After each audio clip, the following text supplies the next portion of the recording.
Well, hello and welcome to today's webinar as a part of this year's Ag Smart Money Week brought to you by the University of Nebraska-Lincoln Center for Agricultural Profitability and Nebraska Extension with support from the North Central Farm and Ranch Stress Assistance Center.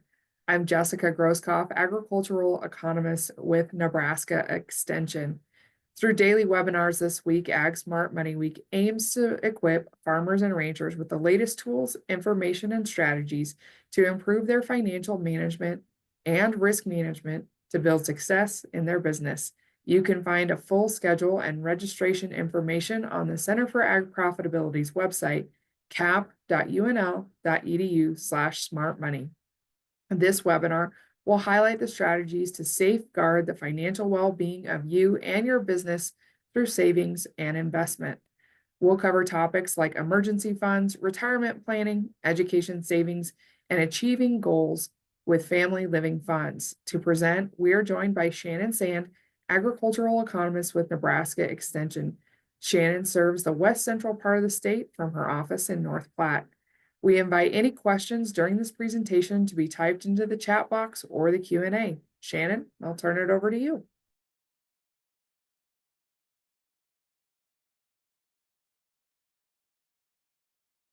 Thank you, Jessica. Can you hear me okay? Okay, and you guys can see everything? Awesome. Thank you all so much for having me. So, as Jessica said, I'm going to focus on savings and investment. And Anastasia Meyer, who spoke on Monday, talked about budgeting. And then I believe Jessica will speak on Friday, talking about specifically like debt.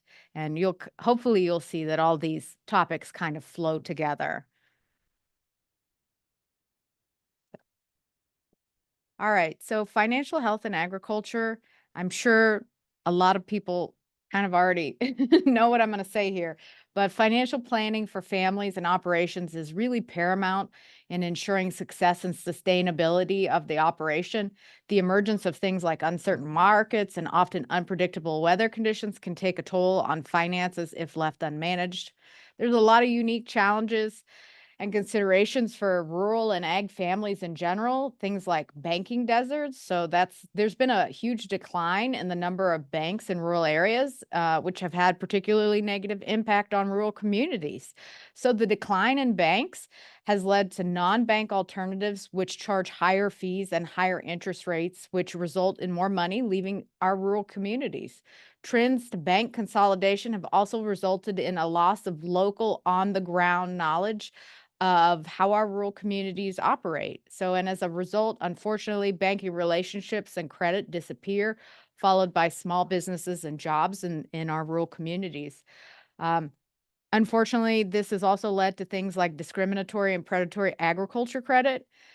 Due to a lack of access to multiple lenders, according to Consumer Finance, there has been a higher level of predatory creditors for those in rural locations due to lack of accessibility of credit.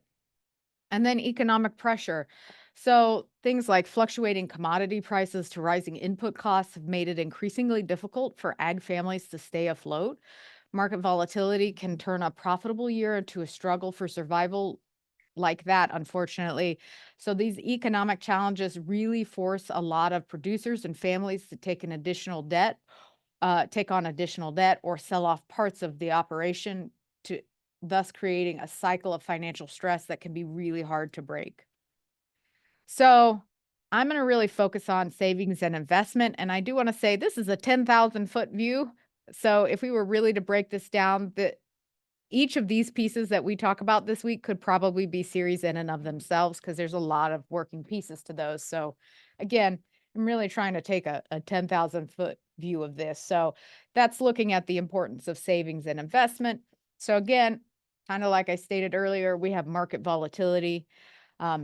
You never know when an emergency is going to happen, whether that's a medical emergency, which is what I personally tend to think of most often at this point in life, or just maybe a tractor tire blew out and we were not expecting it. All kinds of things happen. Purchasing new assets, right? Are we buying new land? Are we buying a new combine? And then also, I want to include fun things. So I like to travel. I was like, so travel and or fun purchases. Maybe you're looking to buy a new car. Maybe you're looking to renovate your kitchen. Buy a new home. Who knows? And then retirement. which goes into aging in place and paying for care if needed. So those two in my head kind of go together. You could certainly separate those out. And I know on the operation, a lot of times none of us want to retire, but if we're bringing in that next generation, a really important piece is to make sure we have enough money that we're financially stable and soluble for the rest of our lives. And again, I don't know about y'all, but I want to stay home as I get older, maybe more often than I should, but I want to age in place and be able to be home and be on the operation to do the things that I enjoy and love. And again, having that retirement and those accounts can really help make sure that we can do the things we love as long as we possibly can. So again, that aging in place and then paying for care if needed. So again, oh, it didn't go. It's like, so savings and investment goals. So there's generally three different kinds of savings and investment goals in terms of length. We have short term, which are can be reached within a year.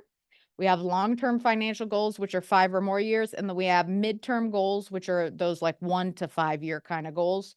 I'm going to really mostly focus on long-term and short-term goals. So again, ugh, one of the most effective strategies to achieve goals is using a savings plan. Again, whether you have those short term or long term goals, whether you're wanting to plan for a family vacation or look at maybe you want to buy a new home, maybe you want to buy a boat. I don't know. With a financial savings plan set in place, your family goals become considerably more attainable. So, like I said, those short term goals can be reached within a year generally. You want to also make sure those are in more liquid accounts. And what mean by liquid is it's easier to pull out. So, things like high interest savings accounts or money market accounts, or maybe a short term CD, things like that. And then those longer term financial goals, since you don't need that money right away, it's again long term, way down the road. Maybe you're looking at buying a new piece of property in the next 10 years, things like that. You can usually invest in things that are a little less liquid, things like the stock market, mutual funds, or real estate. These investments will typically earn a higher rate of return than a savings account, but they don't have FDIC insurance. So a lot of this will come back to your level of risk tolerance and again, what you can handle. So those things could lose value because they're not insured. So the investments accounts used to save for long-term goals, again, can be things like stocks, bonds, mutual funds, ETFs. For retirement, we're looking at things like a 401k or an IRA because those are really long-term savings vehicles. And then if you have children or nieces or nephews or grandkids, a 529 plan for college savings, sometimes called a NEST plan in Nebraska, have some tax advantages. So always a great thing to look at. Okay, so some examples of short-term savings type of things. So we're looking at things like an emergency fund, which is very important because we don't know what's going to happen in the future. If we did, we'd all be making a lot more money, I think. Paying off a small amount of debt, that's an example of a short-term, you know, savings goal. So, purchase a new TV or upgraded appliance. When saving for a short-term goal, you want to keep your money, like I said, as liquid as possible so you can easily access it.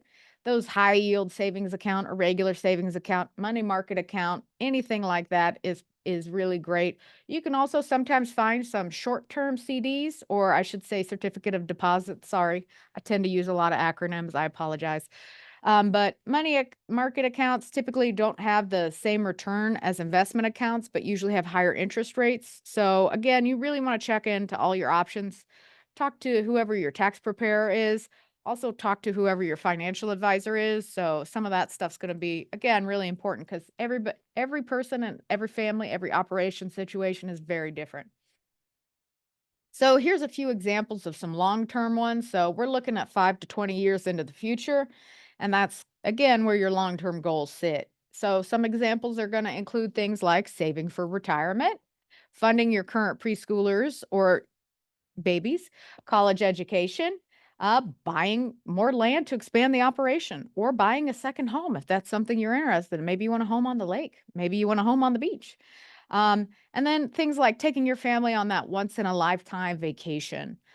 Since you don't need the money for a long time, or you're not planning on using it for at least 5 years, you can tend to put things into less liquid options again, so that you don't have to have access to them right away, including things like the stock market, mutual funds, or even real estate, like I said.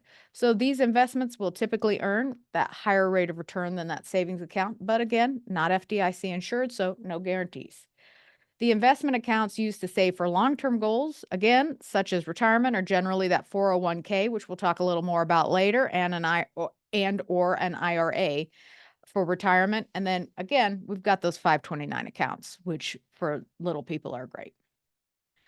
So, you'll probably find I tend to hammer home about this one, but it's because I believe it is so important. And I will just say from personal experience, I have had times where I am really excited and happy and grateful to myself that I have an emergency fund. So, building an emergency fund, generally they say a minimum of $1,000. However, because many of us are self-employed, or even if we're not self-employed, we have a spouse or a partner or somebody in our family who is self-employed. Generally, we want 3 to 6 months of living expenses, which is generally considerably more if you look at the cost of living nowadays, which Anastasia discussed earlier this week. So here are some options on how to build an emergency fund that I'm a big fan of. And the first one I'm probably the biggest fan of and that's automated. Automate it, automate it, automate it. Set up that savings account with your bank and have it taken out at the beginning of the month or twice a month or whenever you get paid.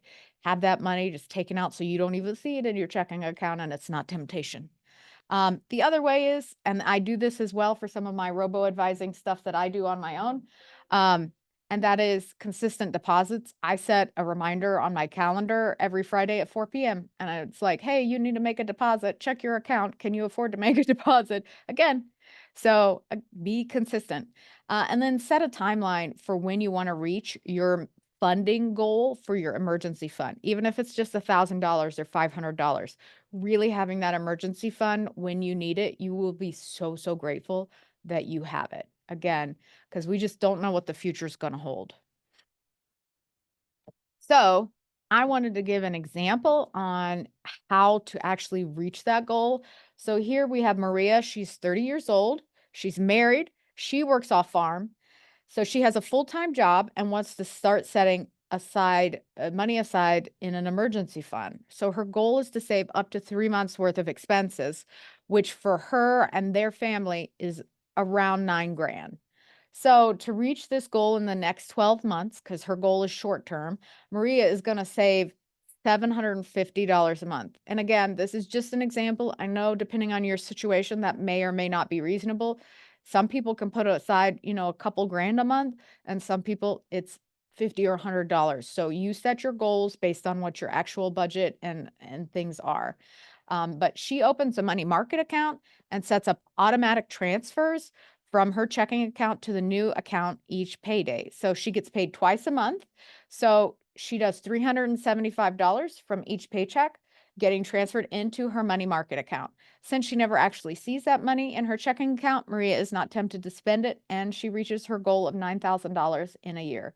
So again, just doing simple things like that, which you can easily set up through your banking app, or again, there's a bunch of different options, however you want to set up your automated savings that are available. So, developing a plan, again, kind of like we talked about before with the emergency fund, it's very similar in how you're going to do it.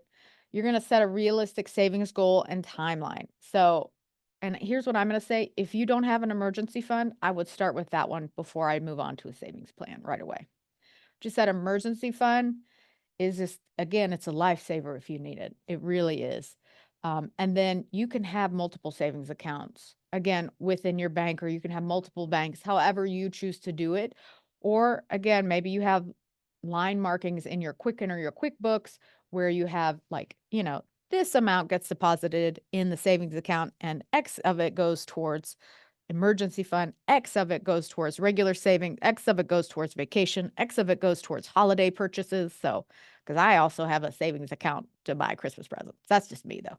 So, again, set realistic savings goals and timelines. So, depending on what you're wanting to do, um, Again, the best practices for staying disciplined with savings is just to automate it. At least, again, for me, I'm probably real biased in that perspective, but I have found that to the easiest.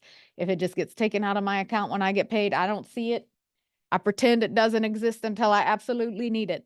And then again, I am very grateful when I have it available because I absolutely need it. So, the other thing is, like I said, set a schedule, be consistent, make sure there are regular deposits. So even if that's just you reminding yourself, because again, when you work in ag, your actual income varies a lot, right? So unless you're setting and paying yourself a salary, it can vary quite a bit. So set a schedule, even if it's $25 every week or every other week, be consistent. Consistency is really the key in terms of meeting your savings goals and setting those timelines. Everything, all of that really helps. It's pretty simple to do, quite frankly, if you have the money available. So, some tools for savings. It's like, I feel bad. Again, it's going to be hammered home a bunch by me. Automate it. Be consistent. So, savings account is the most basic saving option. It's super easy to set up. You can do it at your bank, whatever banking entity you use. It provides a flexible way for money to grow. Setting up separate savings accounts, again, for those different goals can be really effective strategies to jumpstart for near-term purchases. Like I said, I have one for Christmas presents or holiday presents, whatever you want to call it. And I also have one for vacation, and then I have an emergency one, and then I do have separate. So I am that person. For me, that works better. But again, depending on your family situation, you might just have that in a spreadsheet mark somewhere. But high yield savings accounts are really also a great way and can be one of the simplest ways to boost the return on money above what you're earning in a typical checking account. High yield savings accounts, which are often opened through an online bank, tend to pay higher interest on average than standard savings accounts while still giving you access to your money. The another option is a money market account, or sometimes called an MMA. It's a savings account that may also have a debit and checking card privileges. The account typically limits the number of purchases and transfers to 6 each month. I'll say this personally, mine limits it to 3. So you do want to make sure you check that and see if that falls in line with your lifestyle and your needs, because sometimes you can't access that more than X number of times a month. Or if you do a transfer, you need to make sure you transfer enough and not, you know, because you can always put money back in, but there's a limit on the number of transfers out that you can do. So ATM withdrawals also usually are not capped, by the way, for those MMA or money market accounts. But traditional money market accounts often have higher interest rates compared with regular savings accounts. But honestly, some of those high interest savings accounts are where money market accounts are. So you want to check it. And depending on what the market's doing, one may be better than the other. Again, check everything. So, or do what's best for yourself in general. The other option is a certificate of deposit, which typically also has a higher interest rate than a traditional savings account. Generally, with the certificate of deposit, the longer the term, the higher the interest rate and potential return. But there are some CDs that you can do that are 12 or 18 months. I think there are even some that are 6 months. But when you use a certificate of deposit, that money is tied up for that time period. So you do need to make sure, or if you end up pulling it, you will get a penalty. So I would really encourage you, if you're putting it into a CD, make sure you're not going to need that money within the next little bit. Like, I would not put my emergency fund into a CD personally. I would put it either into a money market account or a high yield savings account or a regular old savings account. Again, just so that it's easier to access versus like if that CD is tied up for 6 or 12 months and I really need it, I'm going to pay a big I think it's 20%. It's a good size penalty to access that fund, and in some cases you just can't. So, again, check with your financial institution and check with your financial advisor and your tax preparer. So, but if you're in a financial position, CDs are great. So, again, really check that budget, kind of like Anastasia spoke about earlier this week. You can find a little bit of, generally, I should say, you can find some money in there that you can put away into savings in some format or way. Find ways to cut spending the best that you can. Again, it's going to be a hard year depending on the crop you're growing. So it may be really difficult. But if you can find ways to cut spending and move that into savings, that's a good option. And then, like I said, set those savings goals. Do you want to go on vacation to Denver maybe for a weekend or something? Again, that's a savings goal you can set aside for, um, or go visit family, or again, go fishing, go, to your kids' little league games, all those things cost money. It's like, so set your savings goals, whatever those are, short and long term. If you want to remodel your kitchen in the next 5 to 10 years, that's a long-term savings goal that you may need to save up for. So again, setting your goals are really helpful, and then planning it out and automating it and being consistent can help you really achieve all those goals you want. So we're going to move on to investment. So, and I'm just, again, 10,000-foot view. So investment can feel really intimidating when you're just starting out, but it is a valuable step towards reaching your financial goals and building wealth. So over time, you'll experience various market conditions. So try not to focus too much on if you end up losing a little bit of money, okay? Uh, or on finding the perfect time to begin, because there is no perfect time. There just isn't. But before making any investment, it's really essential to understand your personal tolerance for risk and also reassess that at times, because your personal tolerance for risk changes throughout your life. Maybe you're less risk averse when you're younger, or more risk averse when you're older. Or honestly, I have seen that switch. So again, depending on where you're at in life, if you're more financially stable when you're older, sometimes you're more willing to take on that risk, right? And then different investments can carry different levels of risk, and it's always best to avoid surprises down the road. So, like I said, really, really look at your budget, decide your savings goals. All those things are really important. And then consider how long you can go without accessing whatever funds you're willing to invest. So, funds you plan to invest and whether you are comfortably having them tied up for several years. Again, like I said, we'll talk about a few of these different ones, but yeah. So stocks represent a share in the ownership of a company. They're generally bought and sold electronically nowadays through stock exchanges. And there are two primary ones in the US. So we have the New York Stock Exchange, or the NASDAQ, which stands for the National Association of Securities Dealers. Investors buy and sell stocks for a number of reasons, including the potential to grow the value of their investment over time. So it's kind of similar. You're owning a share of that company, right? So it's like your business, but it's pieced up. So, and again, if you have a corporation, depending on how your shares are divided in the operation, you kind of already understand some of this stuff. And I think most people have a general idea of it.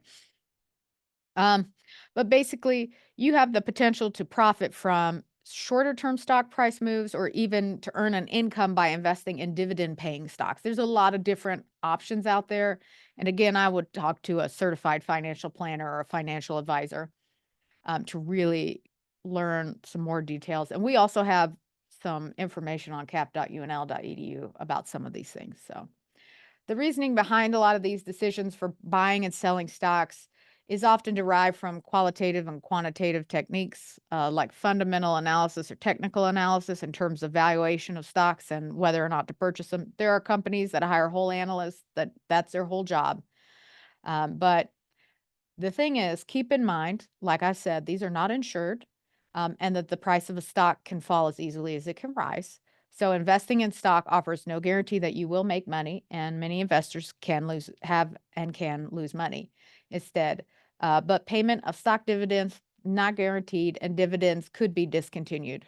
The underlying common stock is subject to market and business risks, including insolvency. Now, that being said, there are a lot of stocks that have been around in the US for close to or over 100 years. Think like Coca-Cola, Pepsi, things like that. So there are some that are pretty stable in general and have been known to have pretty solid returns. But again, it's all in your risk tolerance. So bonds are issued by governments and corporations when they want to raise money. By buying a bond, you're giving the issuer a loan, and they are agreeing to pay you back the face value of the loan on a specific date. Now, this is usually pretty long term. These are usually 2, 3 plus decades. They're long term, a lot of times. And They also are agreeing to pay you periodic interest payments along the way as part of that bond, usually twice a year. Again, depends on the bond. Sometimes it's once a year, sometimes it's twice. Generally, it's twice, but it's going to depend on how it's issued. So, unlike stocks, bonds issued by companies give you no ownership rights, though. So, when you own a stock, you own a piece of that company.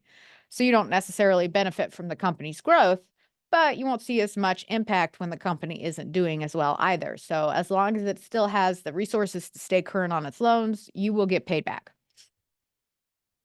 So, bonds then give you two potential benefits when you hold them as part of your portfolio. So they give you a stream of income and they offset some of the volatility you might see from owning stocks. That's why a lot of times people will tell you to have a balanced portfolio. So that's what they mean is you have a little bit of a lot of things.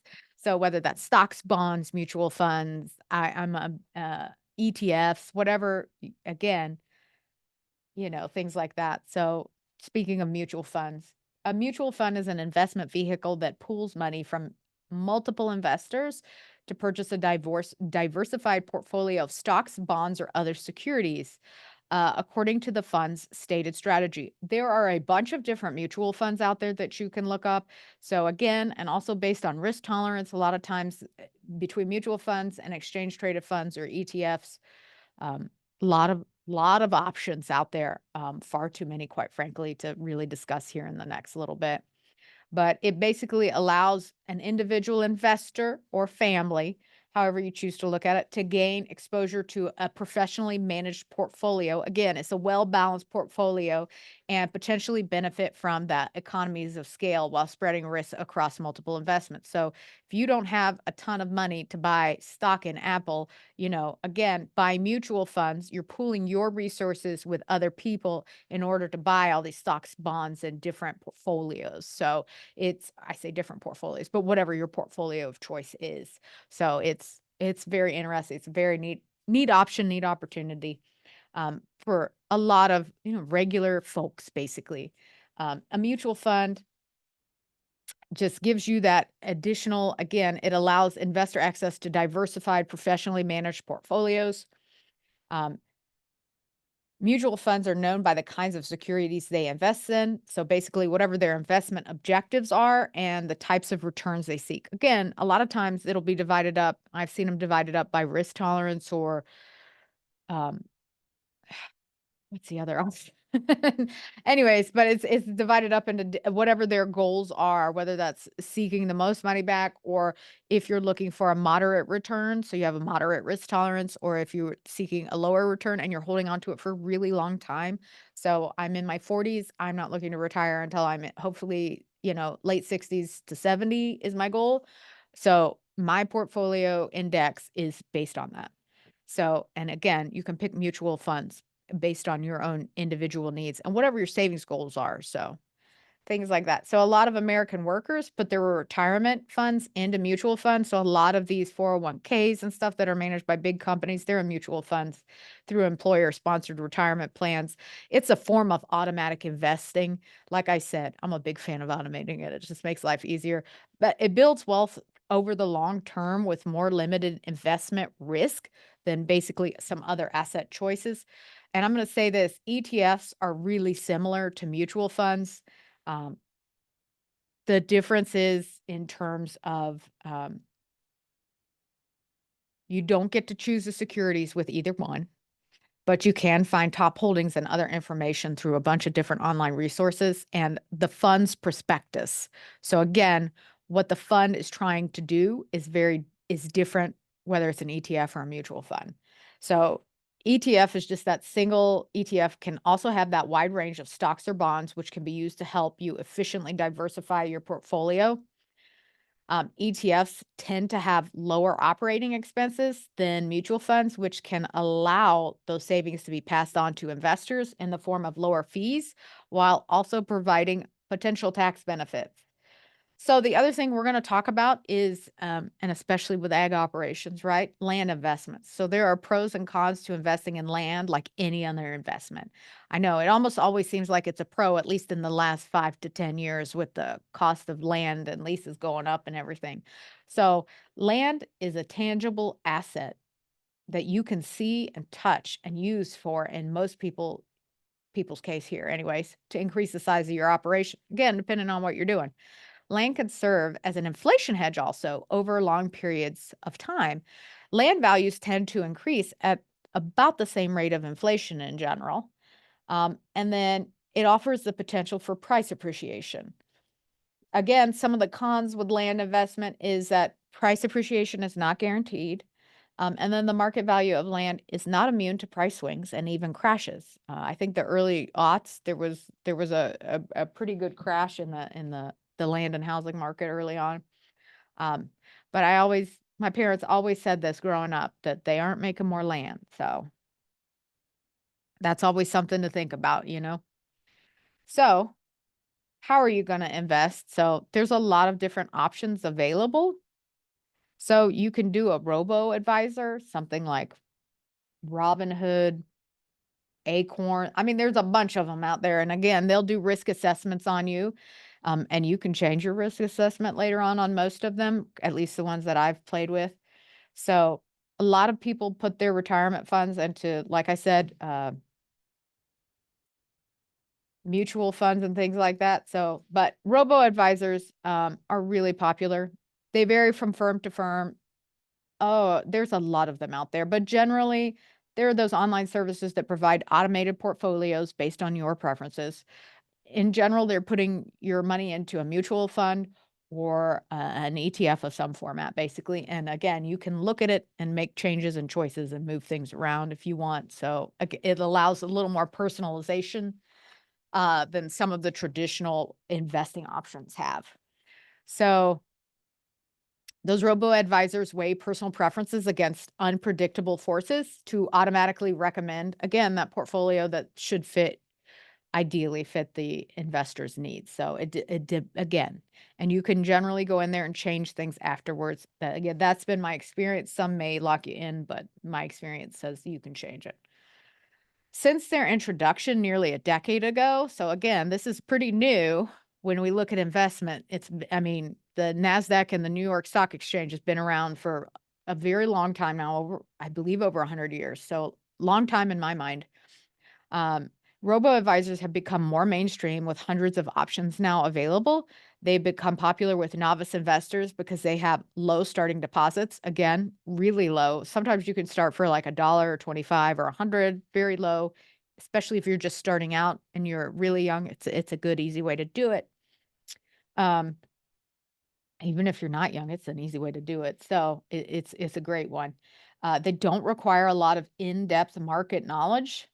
And for experienced investors, robo advisors can automate complex, time consuming activities.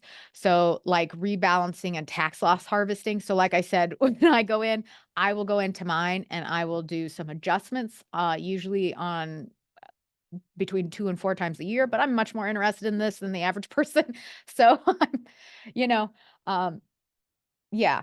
So I was like, it really can allow, again, for, some tax loss harvesting and things like that. So helping to kind of minimize how much taxes you pay on it versus, um, you know, if my risk tolerance changes and I'm more willing to take on risk, I can do something in a higher yield potential. Those ETFs, they tend to have lower operating expenses than mutual funds, which allow those savings to be passed on to the investors, like I said, in the form of lower fees, while also providing potential tax benefits similar to stocks. ETFs can be traded anytime during market hours. ETFs can be bought from most major trading firms, places like Vanguard, Schwab, E-Trade, Fidelity. I'm sure some of y'all could name way more than I can.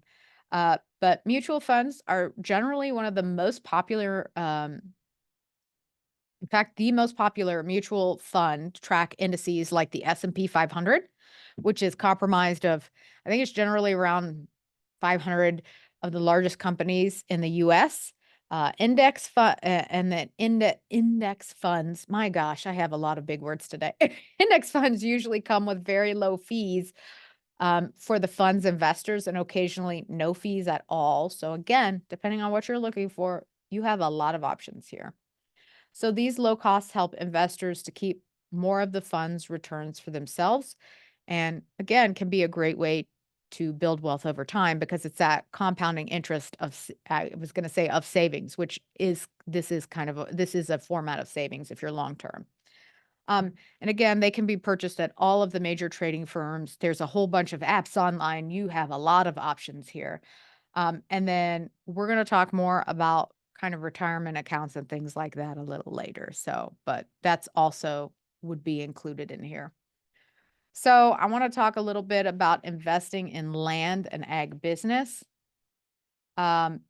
So it's a long-term investment option, obviously. So farmland or ranching land or any sort of ag land as a long-term asset and investment option. If you are working in ag, it is generally a pretty safe bet in general. Again, not always. Uh, it can definitely have its moments. The other thing is investing in agribusinesses. So again, there are pros and cons to all of those. If you're adding an additional enterprise onto your operation, you're bringing a kid back. So one thing we talk about when we talk about estate and transition planning, particularly with the younger generation, a lot of times is talk to your folks. Do you need to bring a business back? So that's the thing. And oftentimes to start a business, you got to have some capital. So again, look at the pros and cons of a lot of that. And then some considerations when investing back in the operation versus diversifying elsewhere. I mean, again, like I said, do you want to invest in stocks, bonds, ETFs, mutual funds? Uh, again, that diversified portfolio of both land and, again, probably some ETFs, mutual funds, stocks, bonds, things like that, or again, even in other ag businesses, maybe you have a cousin or a friend or a family that you've invested in. Do we have the money to invest in a new business or add to our investment portfolio, or do we need to shift funds around? So, a lot of these things are things that, depending on where we're at in our business cycle, we're going to be thinking about. And then again, everything is good. All roads lead back to risk tolerance at this point.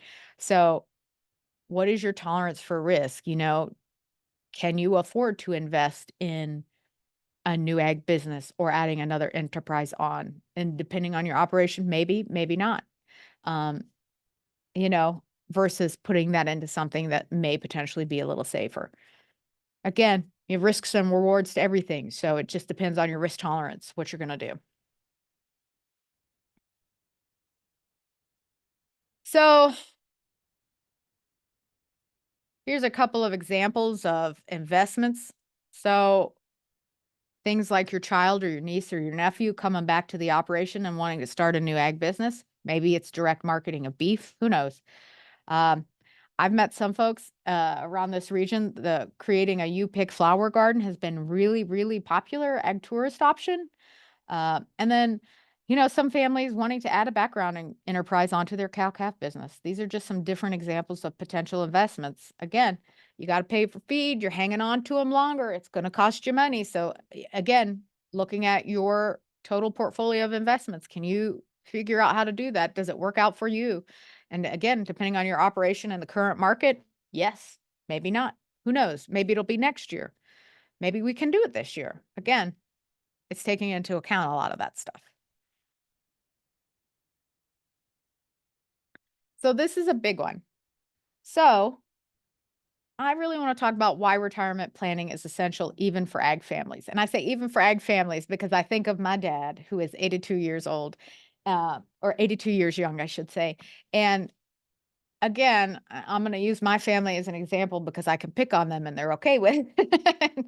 But the reason it's really essential to plan for ag families is because whether you want to retire or not, however, if you want to see that operation go on to that next generation or to your friends or family or nieces or nephews or kids or whatever, you need enough funds to be able to bring them back.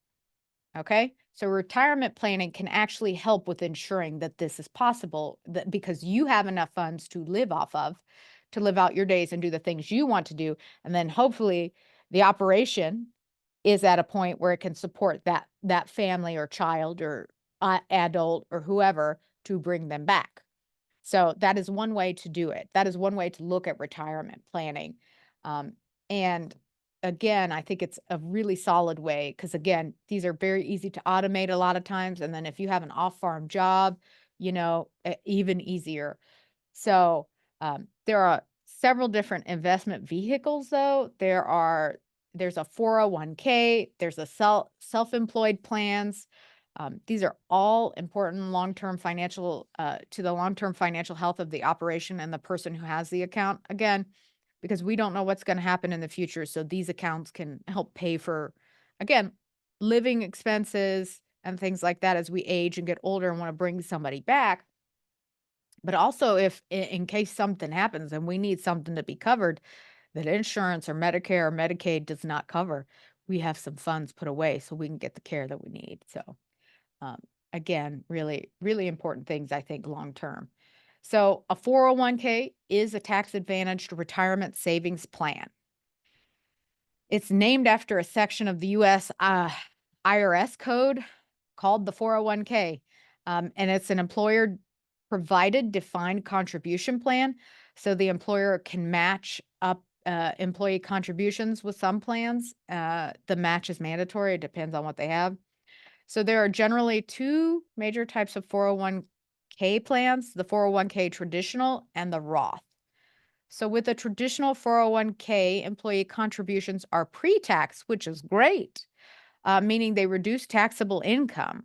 So, but withdrawals in retirement are taxed. So we have to pay Uncle Sam at some point, basically, is what that amounts to. Employee contributions to Roth 401ks, on the other hand, are made with after tax income. So you've already paid those taxes, so you don't have to pay them again. So there's no tax deduction in the contribution years, and the withdrawals or qualified distributions are tax free. Yes. There's also the self employed 401k, sometimes called a solo 401k. Or an individual 401k. It is a type of savings option for small business owners who don't have any employees apart from your spouse. That makes these accounts a good fit for sole proprietors, independent operators, partnerships, and owner only corporations looking for a retirement plan similar to one they might get if they were working for a larger company. In many ways, the self employed 401k works the same way as a standard 401k. You, as the employer, uh, make contributions on your behalf as the employee from your pre tax earnings, and you can also make contributions as the employer. Those contributions can be combined to invest in a range of vehicles to grow tax deferred until withdrawn in retirement. Again, kind of like, so generally, those are in those portfolios, like we talked about earlier.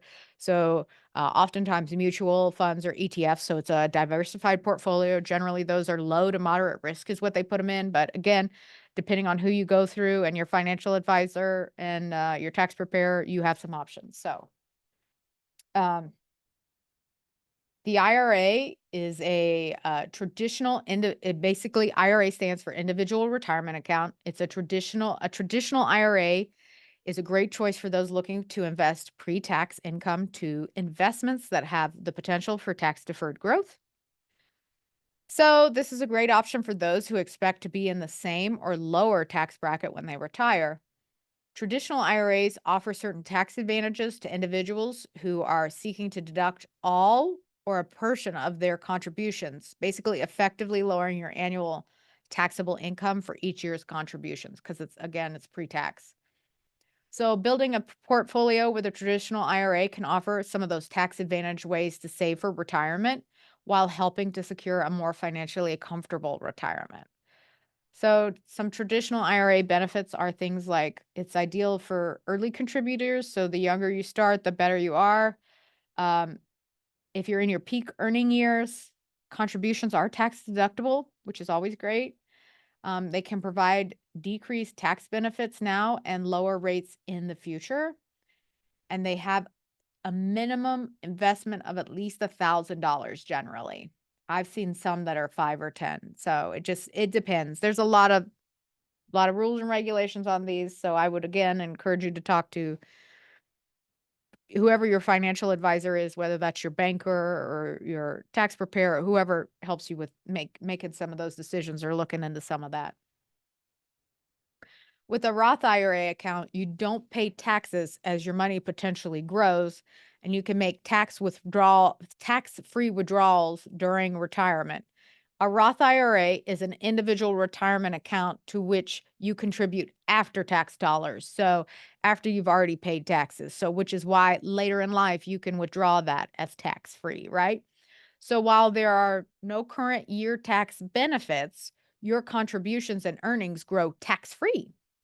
And you can withdraw them tax-free and penalty-free after the age of 59 and a half. And once the account has been open for at least 5 years. A Roth IRA can be a good savings option for those who expect to be at a higher tax bracket after they retire or in the future. Like if you think you're going to be making more money in the future, Roth IRA is a better option than a traditional IRA generally. Again, so you want to be looking at making those potentially tax-free withdrawals and and more when you're older. So again, either you're paying taxes now or later, but it just depends on again where you're at in life and how you want to set that up. Now, that being said, there are income limitations to opening a Roth IRA, so not everybody is eligible for this type of retirement account. It depends on how much money you're making. So again, I would talk to whoever your financial advisor is. So, education and or savings for children. Again, that 529 plan or that NEST plan is always a good way to go. So 529 plans are flexible, tax advantaged accounts designed specifically for education savings. They can be used for qualified education expenses nationwide, which is great. They're generally called NEST plans here in Nebraska. Um, and in some places, they can be used for tuition for kids K through 12, depending on when you start it. And then also certain apprenticeship costs because college is not for everybody. And it also can help potentially do some student loan repayments, which is always great. Earnings grow tax deferred while your money is in the account. No taxes will be due on the investment earnings. It treats it like the federal gifting tax. That's what it treats it like. So basically, you can only contribute up to what that max is. I believe it's around 18 or 19,000 right now.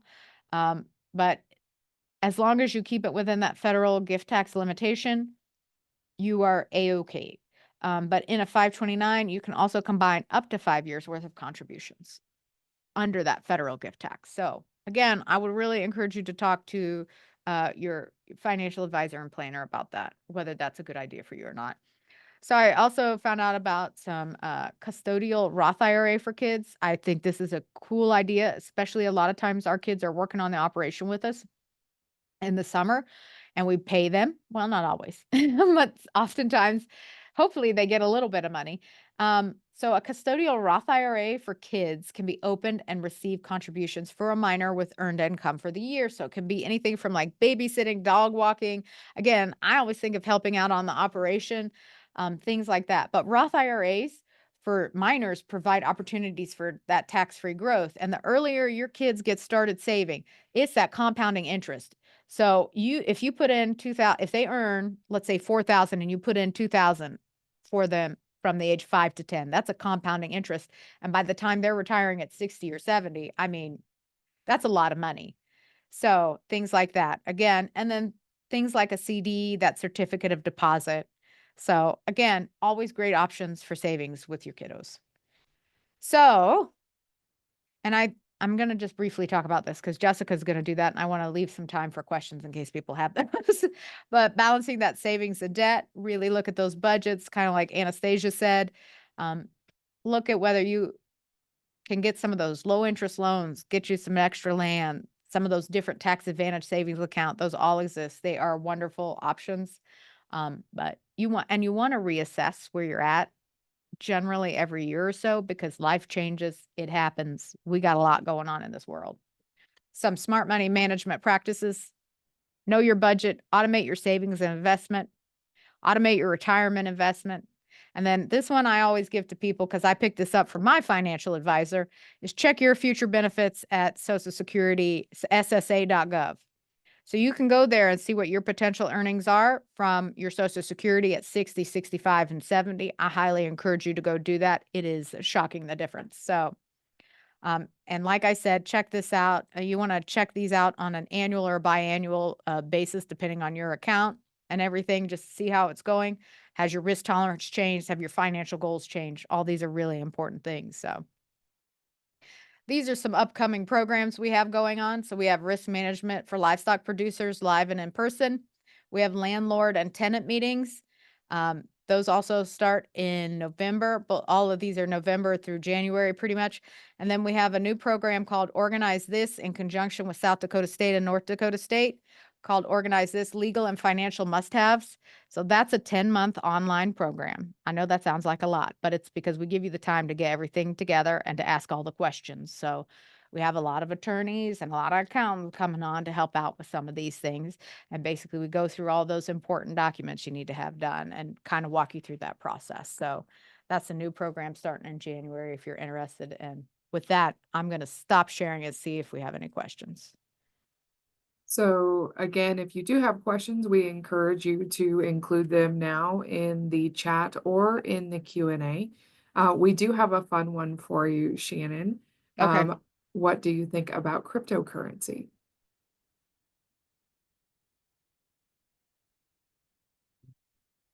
Okay. I'm not sure. I feel like I should. I think some cryptocurrency like Bitcoin and Ethereum and some of those, maybe. Bitcoin has been around for cryptocurrency a long time, so it's something that potentially, maybe. I think again, you have to know your risk tolerance. If you're willing, I do not bet more money than I am willing to lose. That is just my genuine belief with all of these investment vehicles, to be fair. So, if you're comfortable with it, I'd say go for it. Give it a shot. But But I my think risk it's a tolerance is not there. That's what I'm going to say. Yeah. It's like, as a part of a portfolio potentially, oh but yeah, not you absolutely necessarily. could. Yeah, and usually when you're doing those portfolios, because some of the companies now do have actual cryptocurrency portfolios or have them incorporated, but usually again, those are Bitcoin and some of those ones that have been around a longer time or a little more stable. So yeah. So again, if you have any questions or comments, you can put them in the chat or the Q&A. I'm going to Yeah. give a final call for any questions or comments. Yep. And if you're looking for additional resources, I do have those linked in this PowerPoint. So if you need those, please just let me know. I'm happy to send those out. Well, I'm not seeing any additional questions come in, so I want to thank everybody for joining us today during Ag Smart Money Week. Free webinars continue through Friday, and you can find a schedule and register for these upcoming webinars at cap.unl.edu/smartmoney. As you close out Zoom today, you will see a brief evaluation of this webinar. We would really appreciate your feedback on the presentation and any ideas that you have for future sessions. Yes, this webinar is recorded and will be posted tomorrow at some point on our website, again, cap.unl.edu, and you can see an entire archive of all of the webinars that we've done since 2020 on that website. Thanks everybody for joining us.